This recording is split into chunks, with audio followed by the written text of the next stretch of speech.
Okay, so now we'll go through one more example for the weak tie space community detection and the strong triadic closure property.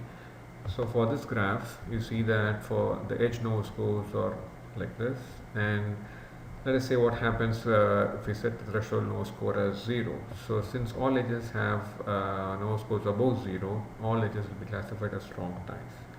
So for exam purposes, in the case of threshold no score as 0, we don't really have to show for every node and work out the solution. So check whether that each node satisfies strong triadic closure property or not. Because as I said, for threshold no score of 0, the node, some node is going to at least one node is going to violate the strong triadic closure property. So as long as I identify one such node that will violate the strong triadic closure property for threshold no score of 0, it is fine. So like in this case, we see node 11 has two strong tie neighbors 10 and 12, and there's no edge between 10 and 12. So node 11 violates a strong triadic closure property, and that itself is sufficient to say the whole graph is violating a strong triadic closure property. Now, as I said, for threshold no score of 1, the graph is going to implicitly satisfy the strong triadic closure property. So now we have an array. So like in this example, the no score of 0 is not there. So we have to add that entry. So that will be the first entry, which is 0. And then the 0.2 and 0.33, 0.67 and 1. So our left index will be 0 corresponding to no score of 0, and right index will be 4 corresponding to no score of 1. So the middle index is the average of left and right index 0 plus 4 over 2, which is 2, and the corresponding no score is 0.33. So what we'll do is, using the threshold no score as 0.33, we'll classify the edges. So this is a classification of edges as strong ties and weak ties. So now we check whether the nodes satisfy the strong triadic closure property. So for node 1, the strong tie neighbors are 2, 3 and 4, so we need to check. So it's in between 2, 3, yes, 2, 4, yes, 3, 4, yes. So node 1 satisfies the strong triadic closure property. Node 2, it has strong tie neighbors 1, 3, 4, and yes, there's an edge between 2 vertices 1, 3, 1, 4 or 3, 4. Now, so like node 9 has no strong tie neighbors, all neighbors are weak ties, so it is implicitly satisfying the strong triadic closure property. So if we do the check, we can see that all nodes satisfy a strong triadic closure property one way or the other. So we say the whole graph is satisfying the strong triadic closure property. So that means we can move the right index to the left. So the right index was initially at 4, now we can set it as 2.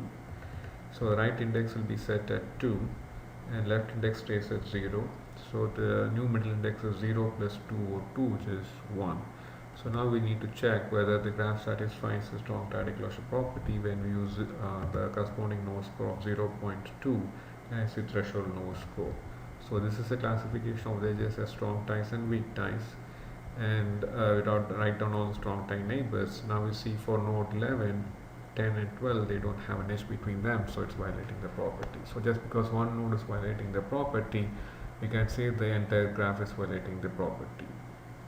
So that means we can move the left index to the right and set it to 1. So right index is 2, left index is 1. So actually you can stop the algorithm because the difference between left index and right index has become 1. So the latest value of right index, which is 0.33, is the minimum threshold no score at which the graph will satisfy the strong triadic closure property. So what we'll do is go ahead and remove all the weak ties that are identified for the threshold no score, and so this is a partitioning. So these are the communities. So modulate of 1, 2, 3, 4 is 4.339, 5, 6, 7, 8 is also 4.339. The rest of the communities is 0, so the total is just the sum of these two, which is 8.678. Now if you go to the Girvan-Newman algorithm for this same graph, these are the new no scores of the edges. So we remove the lowest no score of 0.2, and this is the partitioning of the graph into communities. Now the modularity of each of these communities is given here, which you determine from the pairwise modularity scores. Now the new no scores of all the edges will be 1. As I said, in a click, all the edges have no score of 1. So the no score of all the edges will be 1, and similarly here is a click. Now the no scores of each of these edges is 0. So if we have to remove the lowest no score, we have to remove all these edges in each of these communities. So that means we're going to partition them and make them as isolated vertices. So that's when we stop. the given Newman algorithm. And so basically the total modularity score is 0. So instead of partitioning these three communities further, we'll stay with this partitioning, and 12.43 is the total modularity score. Now if you compare that with what we got, 8.678, we again see that the given Newman uses a better partitioning, but again we have to go through more iterations, whereas with just use of binary search and logarithmic time complexity algorithm, we can do the weak text based community detection with just one iteration. Okay, so we'll stop this video here.